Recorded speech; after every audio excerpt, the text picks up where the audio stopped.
How to clear browser history on iPhone. Hello everyone, welcome back to our channel, and in this video I'm going to show you how you will be able to clear browser history on iPhone. So first of all you have to do is just simply open the Safari in your iPhone, and after that just simply click on the three dot menu icon from the bottom right corner of your mobile screen. And from there you will be able to see the option called bookmarks and all tabs. Just simply click on bookmarks. I know it's a bit confusing. And in order to delete or clear your browser history, you need to click on the three dot menu icon from the top right corner again. And over here, you have the option to clear the history. Just simply tap on it. And now you can select the time frame in which you want to delete browsing history.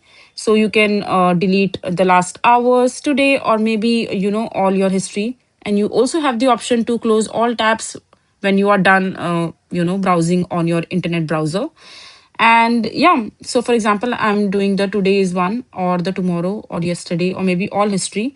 You simply click on clear history from here. And as you can see that the history, and as you can see that my browser history has been cleared from the iPhone. So this is basically how you will be able to clear browsing. So this is how you will be able to clear browser history on iPhone. I hope you find this video to be helpful.